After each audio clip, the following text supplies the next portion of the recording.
We have to sometimes ask ourselves a few questions. How aware are we of our surroundings? What kind of judgment do we have? Is what we are doing beneficial or is it harmful to society as a whole? And is it ethical or unethical? Being ethical, is it a duty or responsibility? In the flux of things, we are all so swamped with our daily routines and responsibilities, we really don't get a chance to think about these questions, but sometimes it is rather important. Let's take, for example, this one scenario. Let's say you decided to do something that will earn you $1 million profit, but it may affect people negatively that are around you. Will you still go ahead and do it? Now let's take the same storyline and change the scenario a little bit. You have a choice of taking a decision that will earn you millions of dollars. That will go into your pocket, but now it is going to affect people that are close and dear to you, people that you love dearly. Will you still go ahead and do it? So these are the ethical dilemma that most of the human beings are caught in. And ethics is also about belongingness and responsibility in life towards people and situations we feel connected to, that we belong to, and we feel a sense of responsibility, like our family and our loved ones.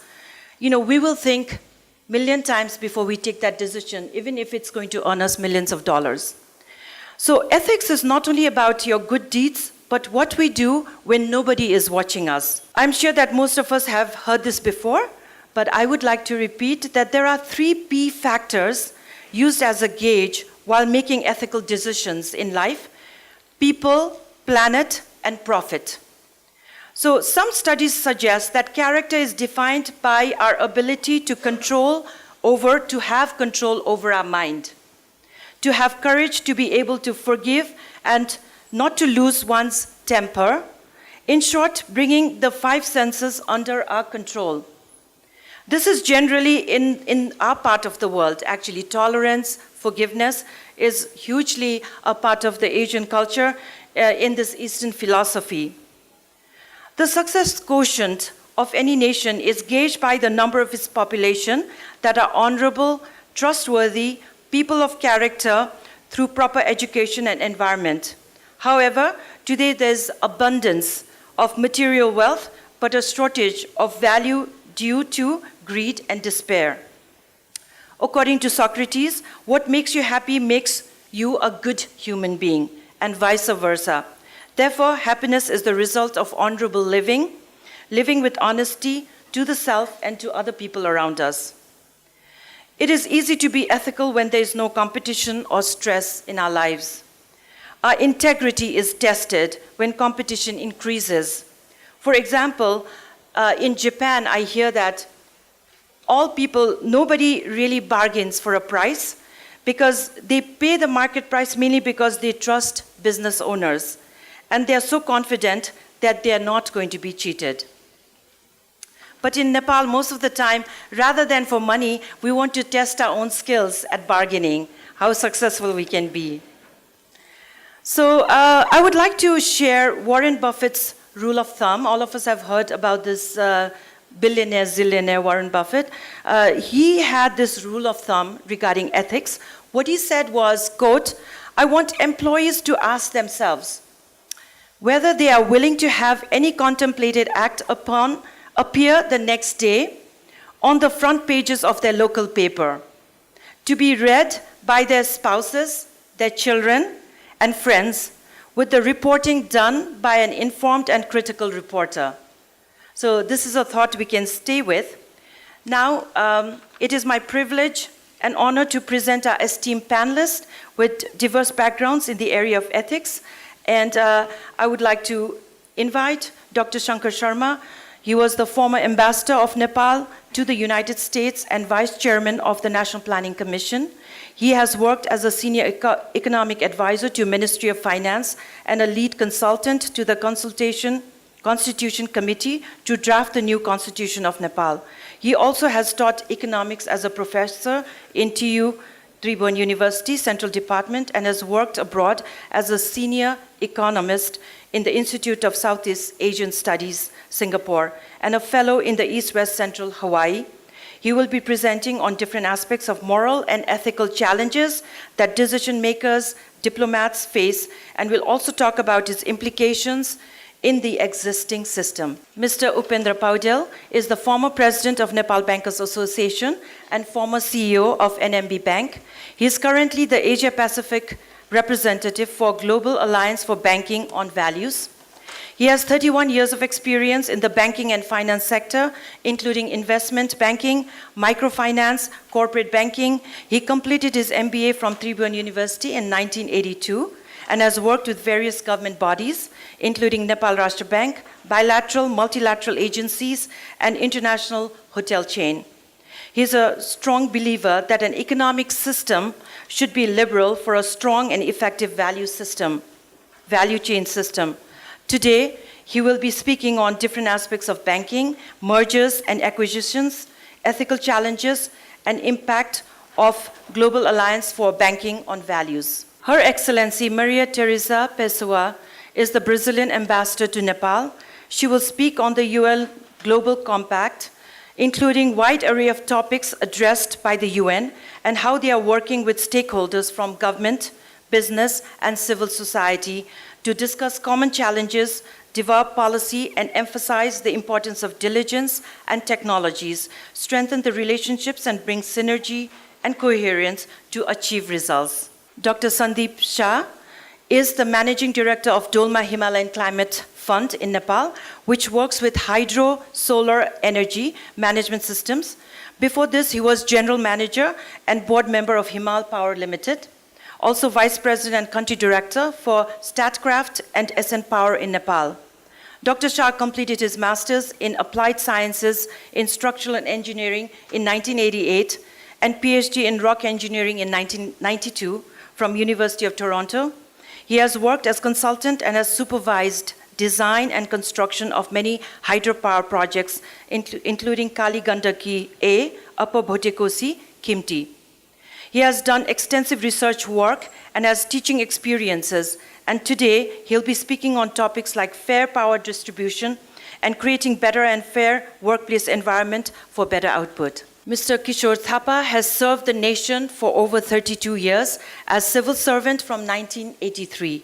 He worked as Secretary for Government of Nepal in various ministries, including the Ministry of Education, Ministry of Tourism and Civil Aviation, Ministry of Urban Development, also worked with government bodies like Election Commission, Post-Disaster Needs Assessment, National Reconstruction Authority. He has master's degree in urban planning.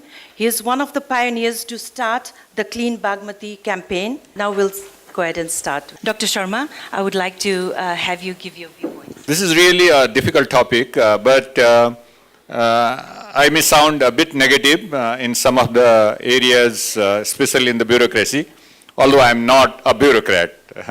I think I worked in the government for more than 14 years, 15 years, but they were all political appointment. But what I observe these days is because bureaucracy is being tainted by political interference. So I think you see in the newspaper transfer of high-level officials very frequently in the government. Every change in the government, that will be accompanied by the change of the bureaucrats, secretaries, and joint secretaries. And you can see in the newspaper the interventions done at the political level in the bureaucracy. And number two is, I think for the same reason, and also I think what Nibaji was mentioning earlier, I think we have all oriented towards profit, money making, because I think I can understand the cost of living if you are staying in Kathmandu is so high, it's unbelievable. So all these factors, the political interventions, profit motive, and what do I gain by providing services to the people, although that's the duty, but that's also related with the code of conduct and beyond that, basically. That's what Nibaji was mentioning. So I think we have the eroding values for public service. So wherever you go, I think things are not done properly. on time. There are ways of doing it. I think my experience in Singapore as a different country and experience in US and also some of the European countries. European countries and US, they go by values. Singapore, not that much, because that value was created by the government. That also can be done. So if you see the service provided by Singapore, which used to be a developing country and probably one of the least developed countries talking about 40, 45 years ago, and Europe and the United States, where the culture of development has developed over the last 200, 300 years, but equally doing good. Weak capacity, I think that also is one of the problems in the bureaucracy. And when you have the weak capacity, then policy formulation, service delivery, new innovative ideas, I think are absent and inadequate in those areas. And definitely weak accountability if you're not to a large extent on promotion, but transfer, I think posting, a number of these things are done on the basis of different other criteria other than accountability and how much service you provide and how much talent you have, then I think there is a problem too. And also, my suspicion is that, I have not seen the textbook of class 5, 6, 7, 8 in Nepal. My suspicion, listening to different experts over the radio and television, is that our curriculum, especially regarding the value creation in the society, is also weak in Nepal. So I think we probably need to start from the school level to create the values and teach the values of the society and what can be done, what should not be done, and things like that. So, and then the transparency. The problem is when we are talking about the capacity and innovative ideas, we also have some problem, because if you don't have the capacity, what do you want to do? You become the risk averse. You don't want to do real consultation, and the policies are formulated on the basis of your judgment, and then which is where you don't have enough capacity, and then you are risk averse, and you have not really done enough consultation with the experts. But if you go to diplomacy, it's something slightly different again. This is bureaucracy, but if the same bureaucrats or the political appointee goes to different countries, just in case, like I would like to give an example of Syria.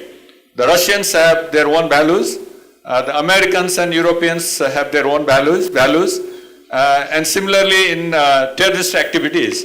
I think there's a saying in political science that the one group's revolutionary is a terrorist for other group. I think probably you know that. So I think there are different ideas. As for example, if I go to any country like US, I have to promote the policy. I have to advocate the policy of my country. Yeah, I think that's where there is a little bit of problem in diplomacy, especially I think that's true for bigger countries, not countries like Nepal.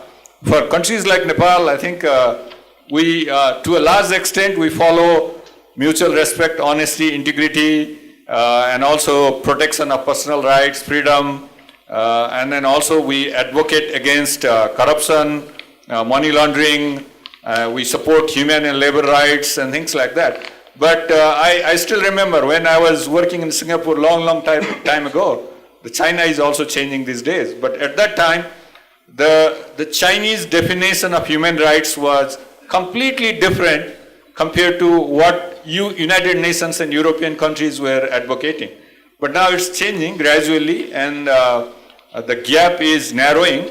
But the thing is that for smaller countries, I think we follow basically the standard norms that has been provided by the United Nations and things like that. For bigger countries, I think there is always a question in this area also. I just remember a day in 1990.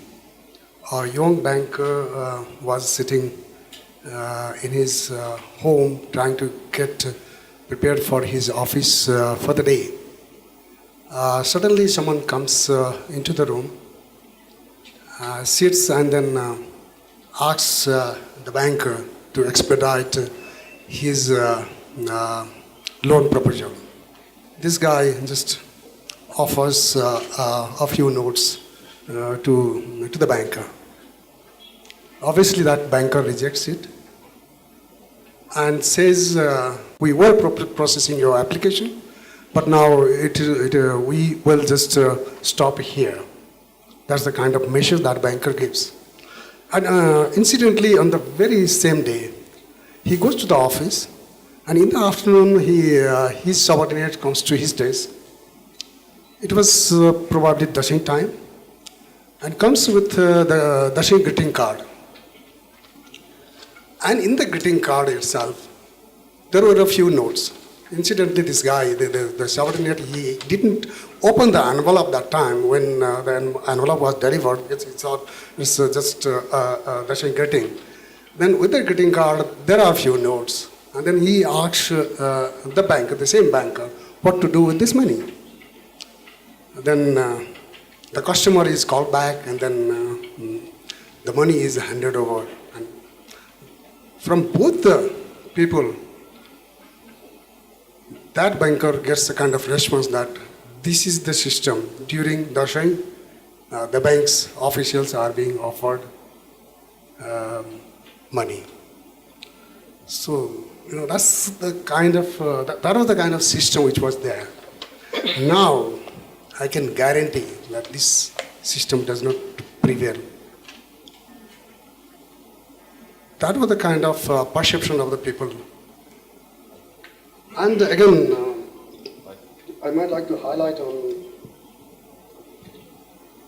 the recent incident in India, Punjab National Bank, SBI, and Canara Bank. Even Canara Bank chairman was accused of sort of defrauding, and even the customers, this Nirav Modi and Rahul Chokshi, they defrauded the bank with a huge sum of money, and then the banks are in trouble.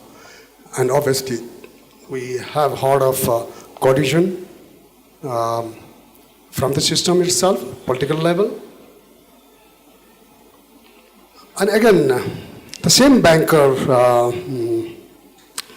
well back then, experiences attending a meeting, consortium meeting, wherein the allowance is being paid to the bankers. And then that was the first incident, and that was actually considered as a normal practice. But for that banker, he sort of thought this is not right. He is attending the meeting during the office time, and attending a consortium meeting is part of his business. So then he asks what to do. Then he goes to his boss and then asks what is to be done with this money. And the boss says, okay, this is probably the practice, but this will deposit as the bank's own income, not your income. Okay? That's the kind of lesson that a banker gets, the first lesson the banker gets in terms of its code of conduct. Yes, we do understand that initially when we started the banking system in the country, there was a monopoly in the banking system. And providing a service to the customer was considered a favor by the bank. And even the customers were taking it as a favor from the bank. But that's not the case, because if the bank is providing a loan, if bank is providing a service to a customer, the customer pays fee or interest. So it's a business. So they are actually working on an equal footing basis. So that kind of environment is not there now.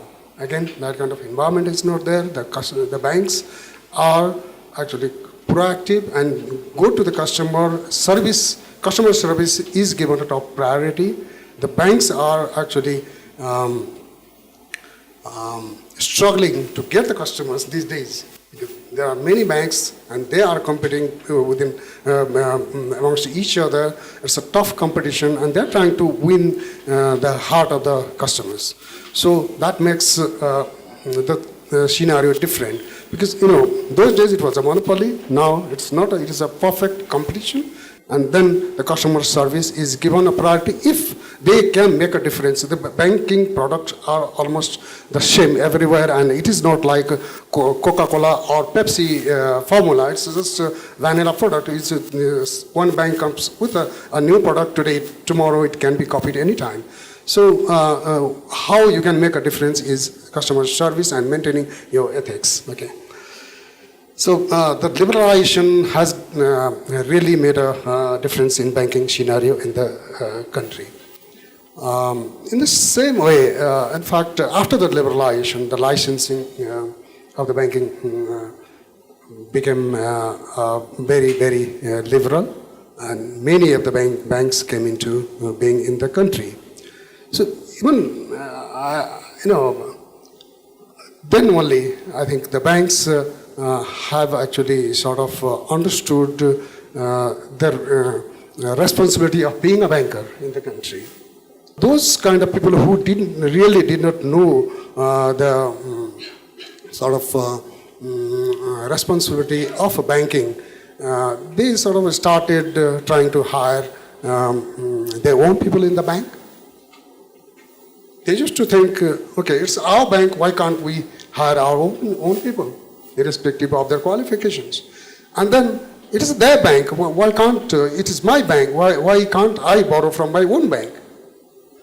So, and again, with the liberalization and again, capital requirements were increased in the banking system. And to meet the capital requirements, what the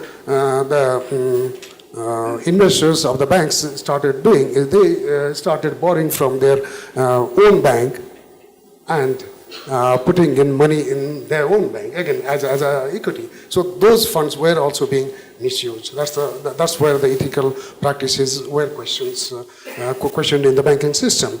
So, yeah, we have had instances of the major banking sector, financial sector reform project initiated by the central bank and the government, which cost taxpayers money. Now, I think after that, the system is fairly more regulated, I would say.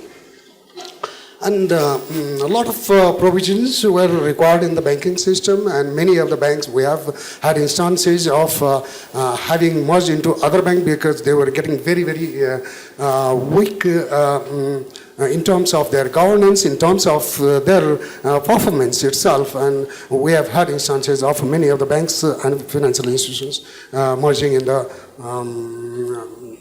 in other banks. And we even internationally, if we go back to around 2007, we had the global financial crisis wherein the bankers were not doing the things they were supposed to do, and that cost, if you look at the US economy, it cost 700 billion of taxpayers' money, though it was returned back by the banks at the later stage, but it was a 700 billion bailout package which had a difficulty in getting approved by the Senate itself.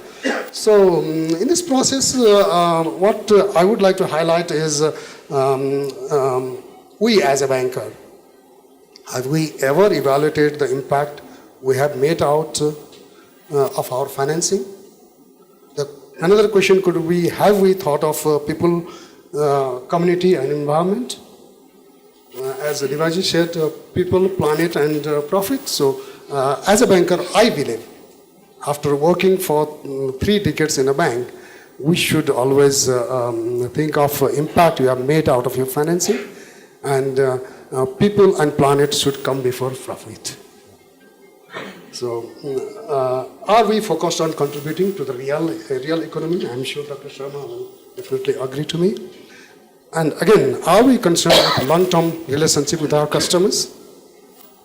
Are we giving priority to long-term resiliency and sustainability of the bank and its customers? So in fact, what we've been doing is we are actually concerned with the short-term profit in the bank, And that has actually resulted in this recent liquidity crisis in the country. So it is one of the reasons. So the resultant effect is repeated liquidity crisis. We have, actually this means, we have not conducted our business in a way we should. It is also clearly evident we have compromised on our ethical, personal ethics and organizational ethics. The answer at the end outcome is the value-based banking and the sustainable banking. And this, I'm also as introduced to, as it was part of my introduction, that I am the Asia Pacific representative of Global Alliance for Banking on Values. This alliance was founded back in 2009 by a group of banks which believed in sustainable banking, which believed in planet and people and planet before profit. So this alliance is becoming a catalyst in bringing together the old sustainable banks and banking institutions. There are altogether 50 members from all over the world, from Latin American countries to Africa, Europe, Asia. In fact, in 2016, I went to attend the conference in Amsterdam, and then and there, I thought, okay, this conference I should bring into our country in Nepal, because we have sort of deviated ourselves from what we should be doing as a banker. So that time, we had the privilege of Dr. Sharma also attending that conference as a panelist. And in fact, I just thought of bringing that conference in Nepal, and we succeeded in bringing that conference in 2017. And again, 2018, I attended the conference in Peru. So, okay, that so there are, I would like to sum up with 6 principles of this Global Alliance, the principles of value-based banking, which is triple bottom line approach of people, planet, and prosperity at the heart of the business model. And then it's supporting the real economy, grounded in communities, serving the real economy and enabling new business models to meet the needs of the community and real economy. Then the banking should be client-centered. It should promote long-term relationship with the clients. It should have direct understanding of their economic activities and risks involved. And this should establish strong relationship with the clients, and this should also directly involved in understanding and analysis of their economic activities. And then again, finally, assisting clients to become more value-based themselves. That way you can achieve what you can probably do. And then again, the bank should be concentrating on its own long-term resiliency, as is clearly evident in Nepal. We are having repeated kind of liquidity crisis because we have not observed to the long-term resiliency of the banking system. And finally, we need to be transparent and inclusive.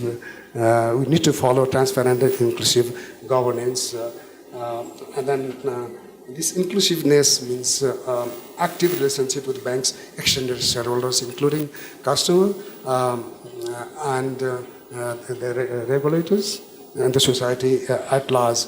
And the bank, finally, the bank should have embedded all these principles in their system itself. It is so encouraging, especially for the youth of today, to hear that things are changing for the better in Nepal.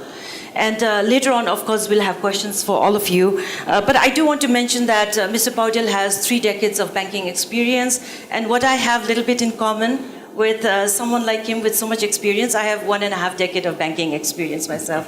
And but when I was working in the US in the federal credit union system, never came across such things as bribery and all that. So coming back to Nepal, this is like a real situation, you know, that we have faced, but really happy to know again that it has changed for the better. Your Excellency, Maria? Let me make just a few historical references to contextualize this evolution. let me make a reference of a great figure of this area of the world, Kautilya or Chanakya, who was the author of the Ashtashrastra. And Kautilya was an ultra-realist who believed that the role of government was to exercise the art of punishment.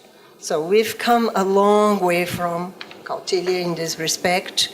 And fast forward to the 18th century, where we find Adam Smith, the Scottish father of political economy. And Adam Smith, before his classic, The Wealth of Nations, he wrote a book called The Theory of Moral Sentiments. And he defines these moral sentiments. He says that our moral actions and our moral ideas are in the very nature of us being social beings, and that they are better explained by social psychology than by reason. Fast forward again to our contemporary world, and we find Milton Friedman, whose idea of corporate responsibility was that a corporation should maximize profits and be responsible towards its stakeholders, its investors.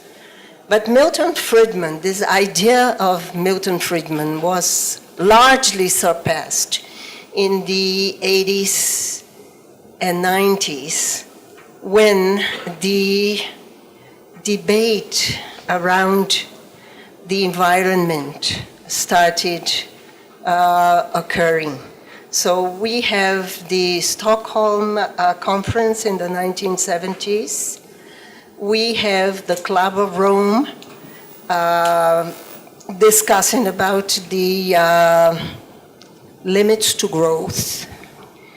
And we have the United Nations Conference on Environment and Development, which was held in '92. So this brings into the fore the need for corporate social responsibility. Not just corporate responsibility, but social responsibility.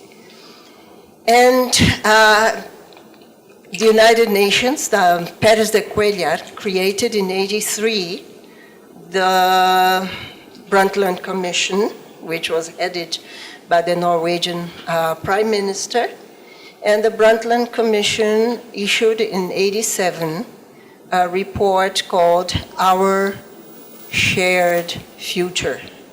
So in response to all this, and in response to the need to really bring all stakeholders into the fore, to really transform these ideas of moral responsibility and ethical responsibility, as Adam Smith had said back in the 18th century, as social beings. The UN created this global compact. The term compact may sound a little bit odd, but the idea is to impart this meaning of creating a mechanism that compacts several stakeholders, including corporations, governments, NGOs, and civil society. And civil society is a big player in this issue of social responsibility. So the Global Compact had its first international or leaders summit in '84, organized by Kofi Annan, and the second in 2007 in Geneva, organized by Ban Ki-moon. So what is the Global Compact? How does it organize the several stakeholders to bring them around the idea of corporate social responsibility. So the Global Compact is not a regulatory instrument, but rather a forum for discussion and a network for communication. And even though the Global Compact does not recognize or certify that the participating companies have fulfilled the Compact's principle, those principles are enshrined in several United Nations instruments adhered to by the United Nations member states in the 4 areas covered by the Global Compact. So the fact that these principles are enshrined in international instruments refers us to the principle in international law that says that pacts must be fulfilled. In Latin, the name of it's known as pacta sunt servanda. So nations, the signatories must observe those principles. So they're not vague principles, but they're principles enshrined in international conventions. So the Global Compact also has a city program, which was created in Melbourne, Australia. And currently, it has 101 cities, and even some federated states. In the case of my country, for instance, 3 states are also members of the Global Compact. So the Global Compact is built around 10 principles, 10 principles in 4 areas. So this is where the idea of ethics is fleshed out. You see, it's not just an abstract idea, but it's based upon principles in human rights, labor, environment, and anti-corruption. So the human rights principles that should be observed by the members of the Compact are support and respect the protection of internationally proclaimed human rights, and to make sure that the companies are not complicit in human rights abuses.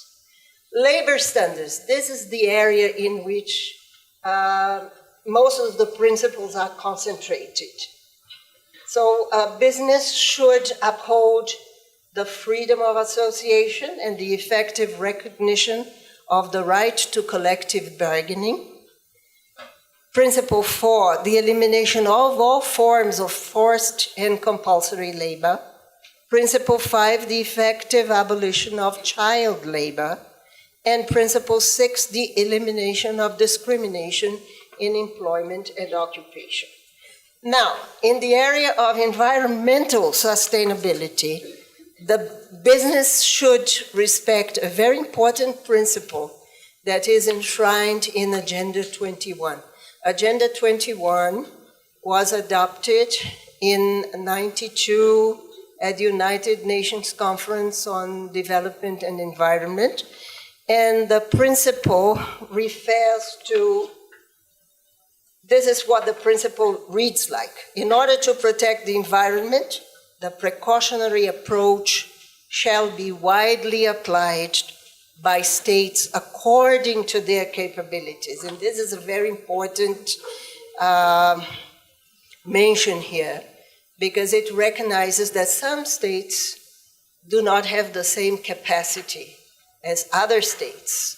This was introduced to safeguard developing states. Where there are threats to serious or irreversible damage, lack of full scientific certainty shall not be used as a reason for postponing cost-effective measures to prevent environmental degradation. And Principle 8 refers to the need for businesses to undertake initiatives to promote environmental responsibility. In this respect, Principle 6 of Agenda 21 should be underscored. And Principle 6 says, the special situation and needs of developing countries, particularly the least developed and the most environmentally vulnerable, shall be given special priority. International actions in the field of environment and development should also address the interests and needs of all countries. Principle 9 refers to the need to develop environmentally friendly technology.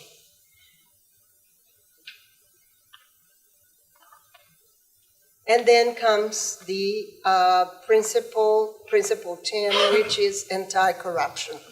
Businesses should work against corruption in all its forms, including extortion and bribery.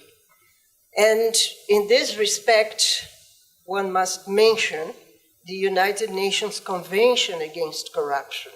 And then again, it's this idea that all these principles and all these initiatives, they do not exist in a vacuum, but there is a legal underpinning for all these proposals. In the case of anti-corruption, the United Nations Convention Against Corruption, negotiated under the United Nations Office on Drugs and Crime.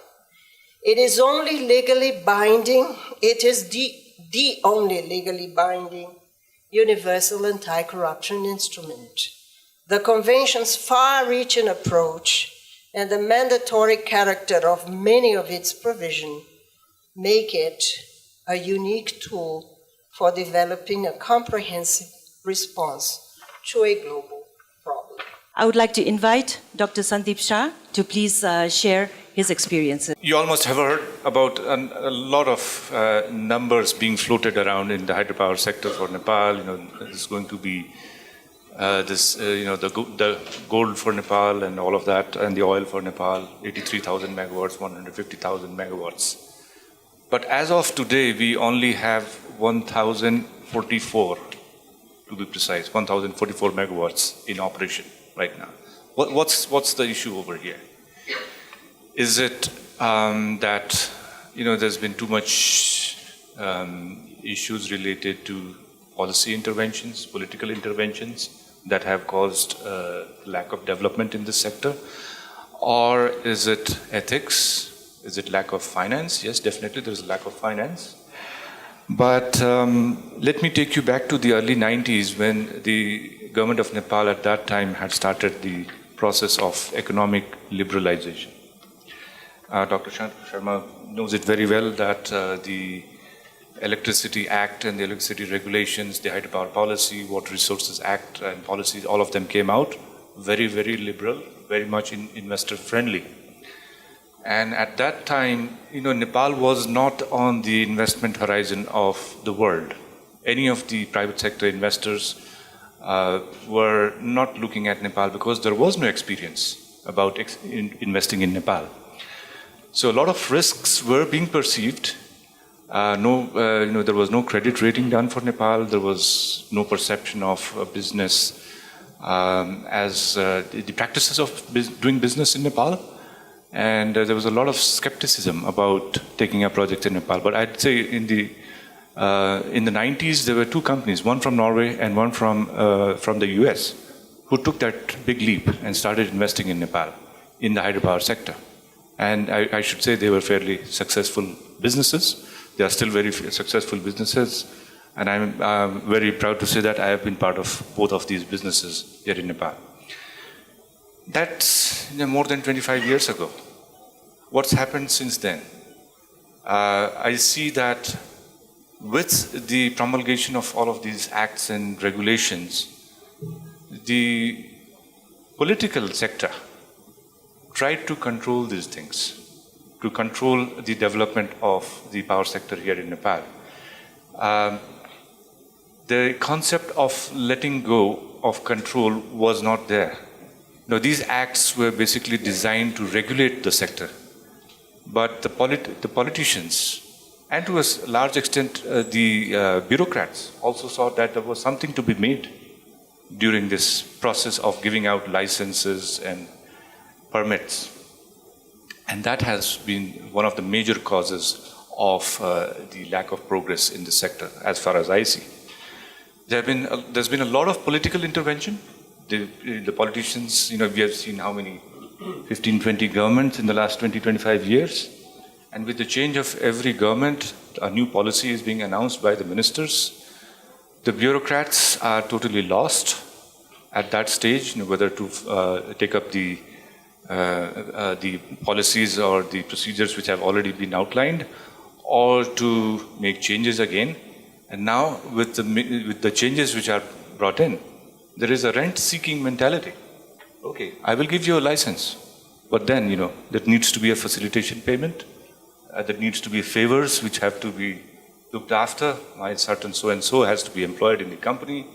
My certain so-and-so has to be given contracts, procurement issues, a lot of things, a lot of intervention started happening both at the political level and at the bureaucratic level.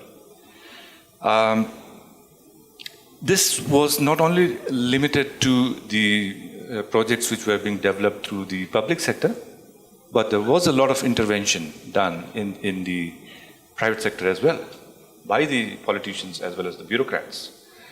To add to this was the fact that not all of the developers were fair in their business practices. There was a lot of corruption going around, whether in procuring loans, procuring equipment, procuring contracts, construction contracts. A lot of things have been going around. There is no agency to monitor this. And primarily the reason is that we don't have a commission, a regulator in place yet. The Electricity Regulatory Commission Act has finally been enacted after almost 16 years. This was announced in the policy in 2001, but it took 16 years for it to be enacted. The commissioners of this commission have still not been appointed. I think when you were the secretary, this was still being discussed. And so, it's a free-for-all. You can do whatever you want. You can, there's a fixed tariff on the basis of which you can provide the electricity to the single buyer of electricity in this sector, Nepal Electricity Authority. The single buyer has fixed the tariff, but you can cut corners. You can also look at quality issues. You can compromise on quality. You can compromise on a number of things if the right facilitation payment has been made. And I think we need to get out of this mentality of a single buyer. We need to create a market for the electricity, and also make sure that the regulator is functional. Now, the regulator has to be totally independent, totally autonomous. That's been the main focus from my side. And if the government, through the politicians or the bureaucrats, try to be another controller, then the sector will not grow. Now, to add to this, there have been a lot of local issues. There's a lot of rent-seeking mentality at the local level. When you go to develop a project, let's say in a remote part of the country, the local politicians get in. The local hoodlums start seeking rent. Whether it's for collecting stones from the river or from the quarry sites. Internal issues at the shareholders level. Again, who takes control, who takes the management, and who is going to benefit maximum from the procurement process. That has really impacted the sector.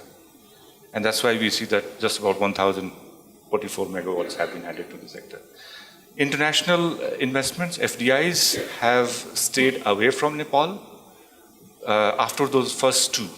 I think it was after 1996 that the first large investment has come now from the Koreans on the Upper Trishuli project. It took more than 20 years for them to come back.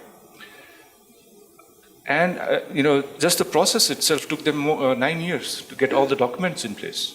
Now, the patience level is not there for the international investors. They have other places where they can go and invest. So the practices of rent seeking at every level, political level, bureaucracy level, local level, has really hampered the sector. The local developers, I would say, are looking at quick solutions. And quick solutions don't happen easily unless there are facilitation payments. There's a lot of discriminatory practices, harassment, which is quite rampant in this sector. I must say that the three main companies that I've worked with over the last 20 years, first one being an American company, second a Norwegian, and now a British. It's been a major challenge for us to do the business here. And, we are confronted with these type of practices. The competition is doing it, and we are not doing it. So how do we manage our business? How do we grow over here? And I think the answer to that was that we were very consistent in our practices of not giving out any facilitation payments, not having any agents doing our work, to the extent even at the immigration office to get the business visa for our international, for our expat staff. Big risk. A lot of expats had to be sent back because they were not able to get the visa without the facilitation payments. And, that practice is still there. The competition is making those payments at every level, whether it's for licenses, whether it's for immigration visas, business visas and all. But being a member of the UN Global Compact and having signed on to these policies, we said we will stay steadfast on this. We will not yield to all these pressures. What we said was we will deliver on quality, on time, but we will be extremely patient in our business approach. We will not take shortcuts. We will not cut corners. We will make sure that we are seen as a good business with fair practices, equal opportunity to all the employees, whether they are from Nepal or from any other country, making sure that the right person is there for the right job. We used to make sure that the code of conduct, which was very much detailed, was always followed. Responsibilities, doing sustainable business, making sure that we are taking care of the environment and the society was always at the top of the agenda. Internal issues like conflict of interest. Would you be making arrangement for supply through your friend or your relative? All of that was scrutinized a lot. And there were several layers within the procurement process whereby we had to make sure that none of those practices were being done. If at all there was any sense, or if at all there was any issue related to these conflict of interest issues, these were reported openly or through whistleblower channels. The whistleblower channel was very, very active in these companies. And we made sure that every employee, whether junior or senior, had the opportunity to make such representations, anonymously or by declaring that they are seeing this as a conflict of interest issue. One of the key things that we made sure that everyone in the company had was following the core values. And one of the core values we always had was doing responsible business. If the person at the top is not following what is there in the code of conduct, then the subordinates would never follow that. So the tone from the top was always of prime importance to us.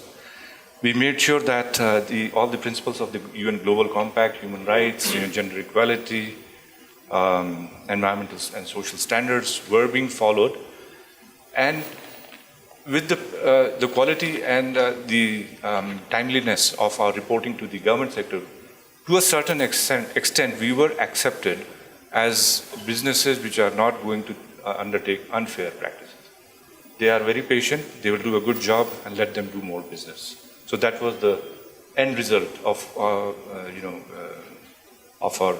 practices here in Nepal. I think I should just like to end by saying that the American company did not stay here. after struggling through all of this, the Americans sold their shares and left. The Norwegians are still here, and the British are also making new inroads into this business of energy sector here in Nepal. And I think we have a lot to learn from what is happening elsewhere. And I think if we can work together with the Nepali companies in joint ventures or in association, and also with in public-private partnership with the government, then we should be able to bring in quite a few of these principles into our business practices, in our day-to-day practices, and most likely in our lives as well.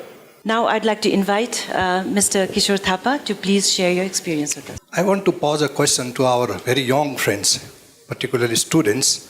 How many of you would like to join the government service? Can you raise your hand? 1, 2, 3, 4, 5, 6, 7, 8. Okay. 7 to 8. Most of you don't like to join the government. But I hope that all of you like to marry a government officer, isn't it? When I met one of the professors in American university, I introduced myself as a bureaucrat from Nepal. And he was not so happy with my introduction. He didn't like the word bureaucrat. And he said that, flatly said that don't introduce yourself as a bureaucrat because in America this word is not liked by many people. You can introduce as administrator. So since then I introduced myself as administrator when I was in the US for 1 year. So going back to these glorious 32 years, I feel quite proud to be a civil servant. I never feel guilty. Whatever I have done to my country, to the society, from my expertise, knowledge, skill, whatever I had got, I feel quite satisfied. And with this, during these 32 years, I'm very fortunate that I was not suspended by CIA or never faced CIA for any wrongdoings. So it is very quite fortunate. I should consider myself very fortunate. And by the term bureaucrats operate within some set of rules, norms and practices. They cannot do whatever you like or whatever you request.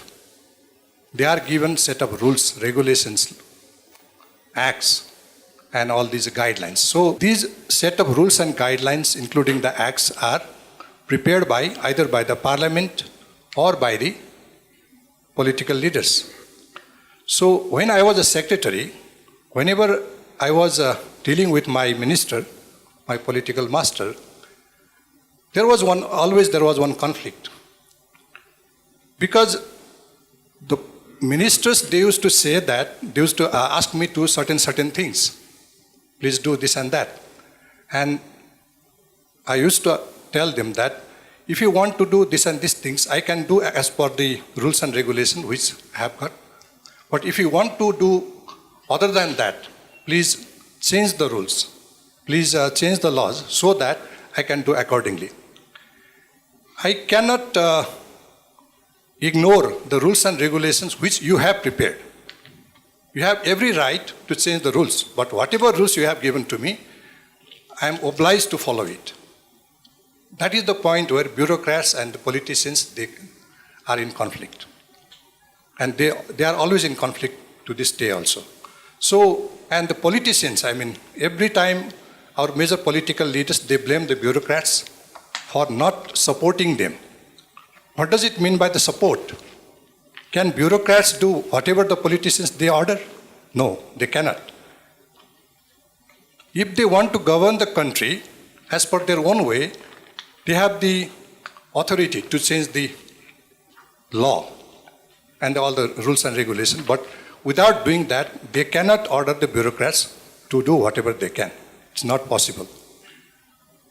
And another thing, from the social perspective, the bureaucrats are branded as corrupt species. Nobody is corrupt except the bureaucrats in the society.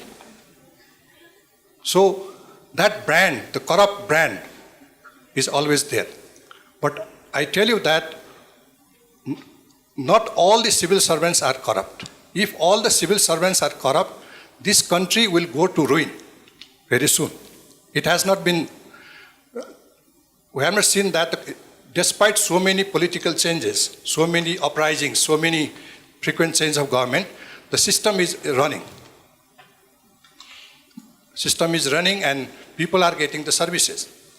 I will tell you some examples. During the Maoist insurgency, when the Maoists, they attacked the district headquarters, and these district offices were razed to ground overnight. But the civil servants, they erected tents in the open spaces, in the paddy fields, and provided service to the people the next day.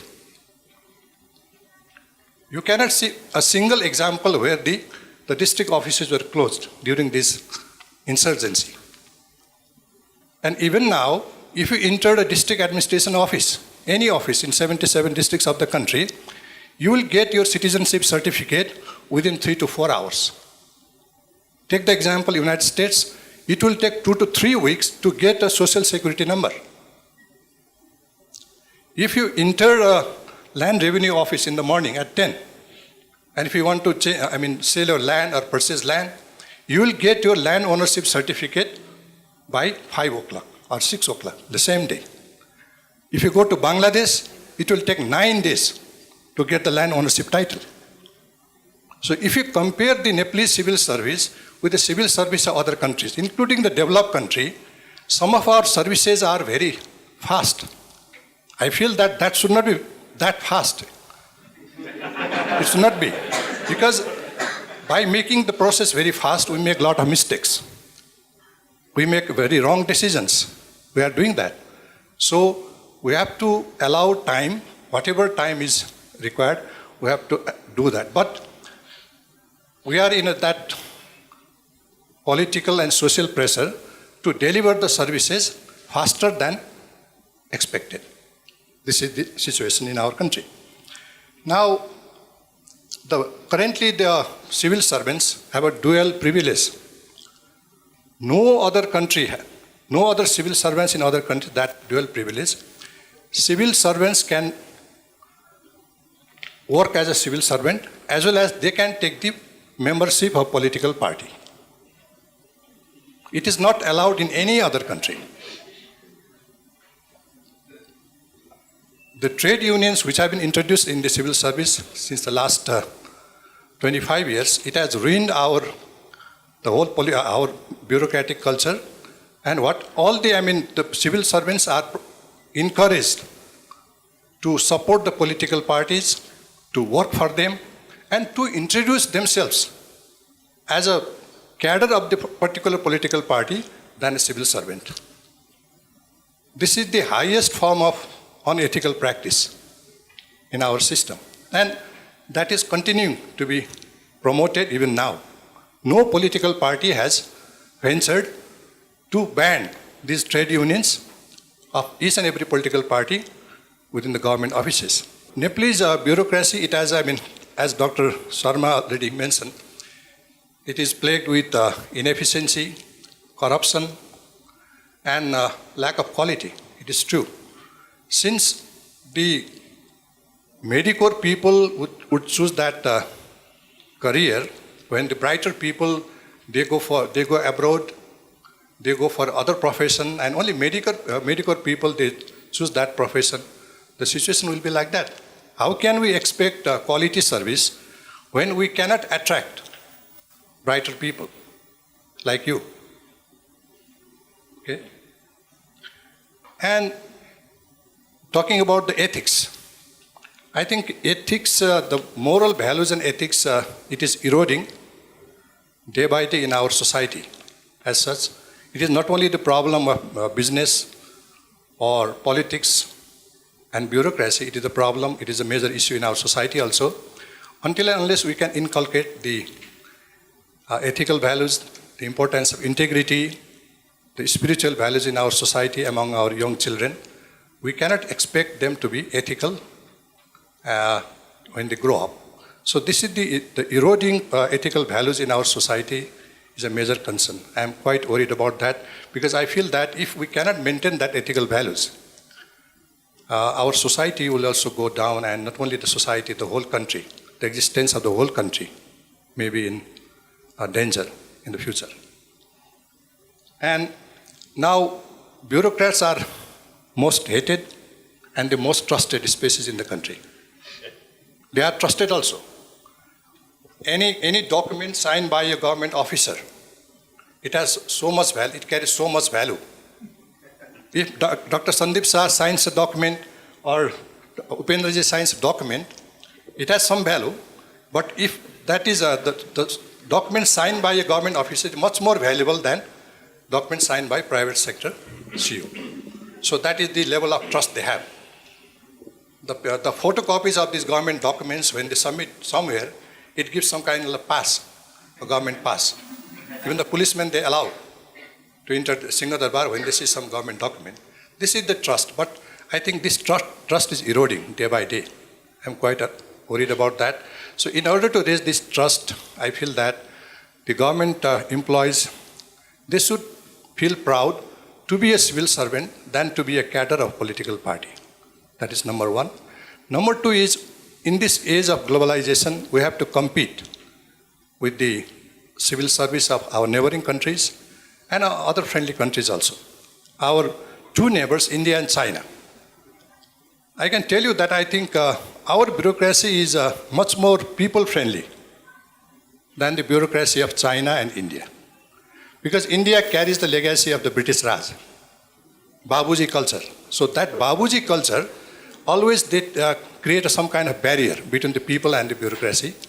And I don't have experience in China, but I think even the Chinese bureaucracy, they are not so much people friendly. But ours is so much friendly that sometimes we go beyond our some red line. We cross the red line to be more closer.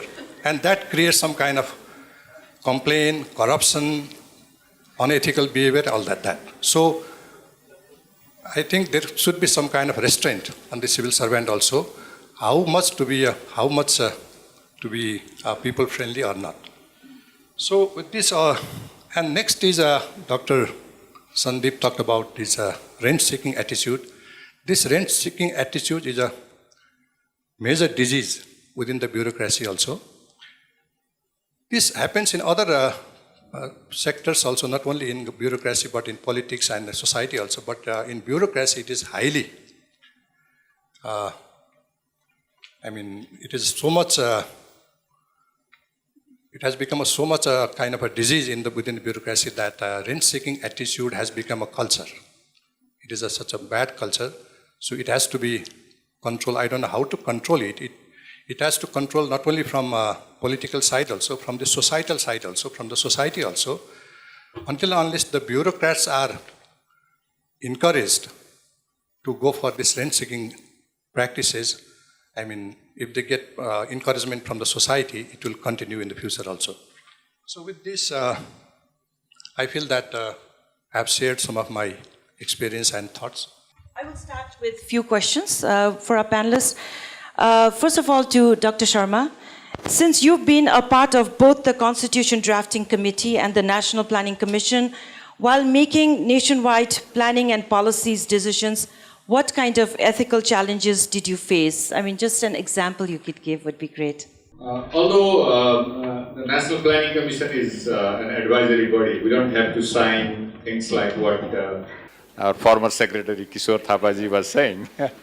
We are supposed to be the Prime Minister's advisor, the advisor of the country, doing big plans, but that's basically advisory. But the thing is that what I would like to say is, when he asked this question, how many of you would like to go to the government? 6.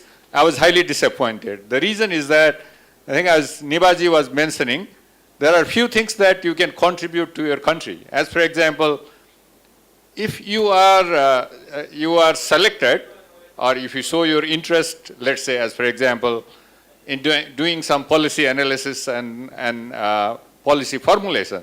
As for example, I was asked by the committee in the Constitution to help them in drafting the Constitution. I am not a student of law, but I read 12 constitutions of the world, India, South Africa, UK, United States, and things like that. Although I will say that the constitution that we have written in Nepal, maybe I think it's not the perfect, but what I feel is that I was instrumental in contributing some of the chapters or some of the pages of the constitution of Nepal.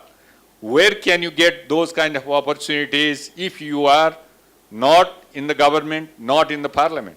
So similarly, if you are in any of the ministries, as for example, the Ministry of Industry, you can make a big change in the foreign direct investment regime in the country. Because that can be done by, as our former secretary was saying, that it can be done by the act or some of the procedures or some of the innovative softwares that you install in your office. So what kind of opportunities, where can you get those kind of opportunities staying in US, UK, or even being the, let's say, the CEO of the bank? Yeah, I think you don't get those kind of opportunities. Yes, I think you probably can make money, but you'll have the opportunity to become equally professional. The reason is that if you are, I think, if you are just a section officer, probably you'll not get that great opportunities. But if you are like undersecretary, especially if you are in the Planning Commission or the Ministry of Finance, I think you'll get the opportunity to go abroad, to develop your professionalism. So my experience with the government, I think, has been always very positive. The reason is that I never asked for any position in the government too. As for example, I was attending a conference in Bangladesh, and I got a call from Nepal, the government of Nepal, that would you be interested to become the ambassador in the United States? So that was my honor. But in Nepal, I think you probably don't know, we don't have any agenda. Let's say if you are sending ambassador to US or India or China, I think what people will say, what the politicians will say is, do good, do the best. That's all.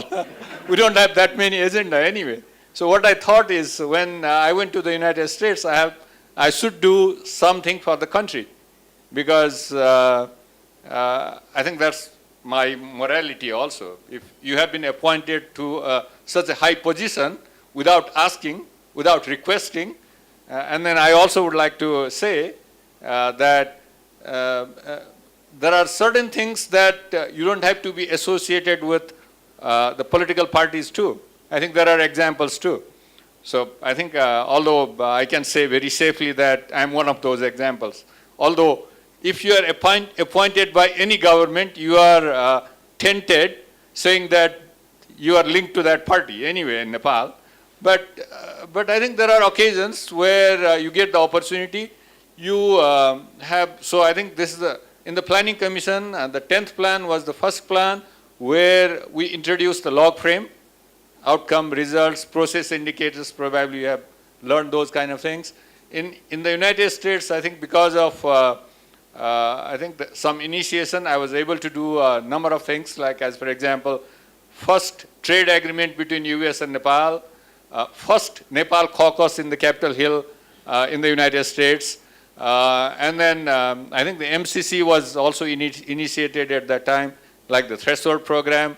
The Peace Corps program was brought back again in 2011. I think you have to know the tricks. I think just to give you this example, bringing back the Peace Corps in Nepal, I always used to send a letter to the Ministry of Foreign Affairs. They usually send it in the cabinet, and the cabinet always indecisive. So, but I found out the way by which one bureaucrat in Nepal, in the Ministry of Finance, was able to help me to bring back the Peace Corps in the country. So there are ways, if you would like to really do a good work in the government, there is not another alternative best place to work and contribute to the country. I think so. Having said that, probably I'm sure many of you would like to go to the government and contribute. Yes, I think you can suffer probably when you reach at a stage of joint secretary or secretary. If you don't agree with the minister, there is a risk that you will be transferred somewhere else, but they cannot fire you. I think the mother of Nepal, I think our former Prime Minister used to say, I think I attended a seminar in US when I was in the United States. He gave a long speech saying that I wanted to fire one section officer in the government of Nepal. I was able only to suspend him for 3 months. And after he came back to the government, he started criticizing me openly within the bureaucracy. So even the Prime Minister cannot fire you. I think they can transfer you. They can probably suspend you only for 3 months. And then you come back, and then you start working again. So I think that's one of the best places if you really would like to contribute to, basically. Thank you. I must say that both my husband Rajesh and myself, we've been very fortunate to be with Dr. Sharma when he had the ambassadorship in Washington, D.C. And we did see a drastic change and improvement in our embassy workings, for the Nepalese people. And right now, we are told that there are at least 60 to 70,000 Nepalese immigrants in the Washington, D.C. area itself. And among the Nepalese immigrants, while everybody is busy, doing their work, their housework and everything, what happens is when an ambassador is announced, people get together and they either say, wow, that person, or they say, oh no, hare. And then with Dr. Shankar Sharma, when we heard his name, even though we didn't know him personally, but really the thing was wow, so I just did want to mention. A few questions I wanted to pose to you is, can you elaborate on the relevance of value-based banking in Nepal?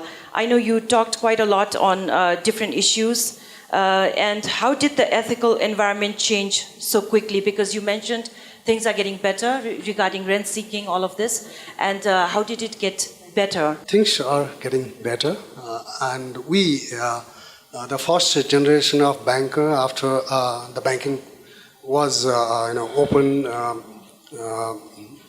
was opened by the government. Early 1980s, the government started giving license to the private sector. So we are the architect of this value system, I would say. Okay. Now I proudly I'll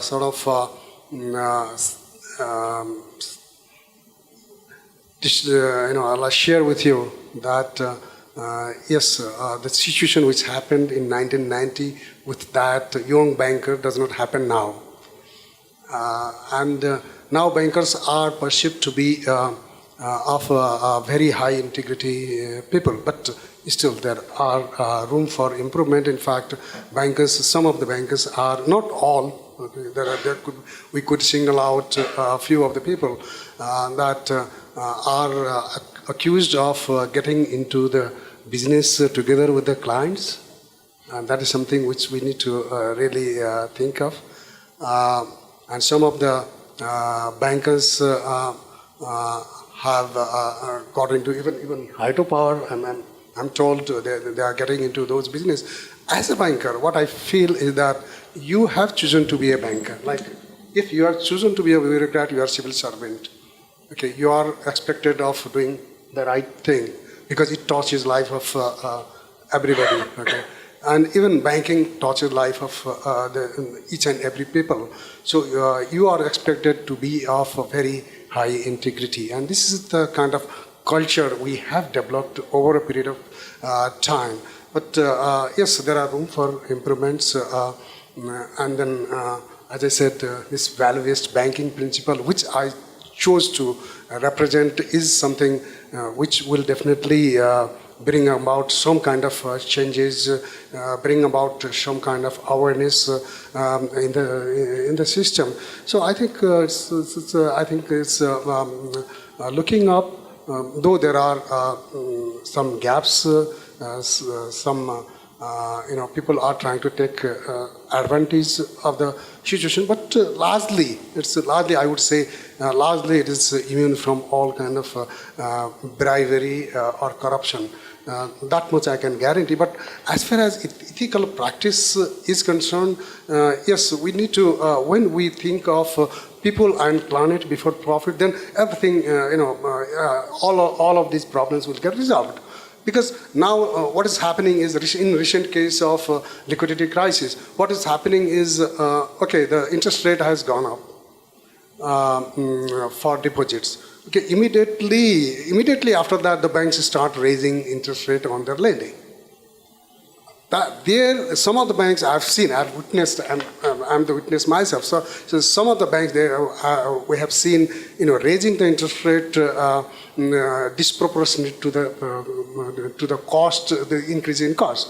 So this is probably not right. Like if the interest rate for some of the products, like fixed deposit has increased to 13%, but still their saving rate is 2 or 3%, and the interest rate for all the loan products is increased by say 1%, then the impact to the bank is a positive profitability. This is something we should refrain from. And then again, banks should be trying to support the economic system. Because, as I said, the banking system touches life of everybody. In this sense, we should act responsibly, and we should be financing and promoting projects which gives a multiplier effect in the economy, which is, I think, investing in the real sector. So that's where banks should be directing their investment into. Thanks. This is for Her Excellency. If you can speak on the elements of the evolution of the concept of corporate social responsibility. You emphasized on that quite a bit, and how it is applied today. I already gave some historical examples, but of late, after certain very big accounting scandals like the Enron scandal or the financial meltdown in 2008, there has been a public outcry for more transparency, for transparency going beyond, the corporate boards. But what has made a big difference in the evolution of corporate social responsibility is stakeholder theory. And stakeholder theory is linked to the identification in the context of Agenda 21. Agenda 21 is a fantastic document. It lays down all the foundations for our action and engagement in the access, environment and development. And Agenda 21 identified major groups which are involved in all the deliberations concerning environment and development. Some of these groups are, of course, government, NGOs, women, the youth, businessmen, indigenous peoples. So stakeholder theory has removed all the intellectual underpinnings of those who believe that maximizing profit for their shareholders is the best contribution that corporations can offer to society. So it's us that make the difference. It's consumers, it's society, it's stakeholders.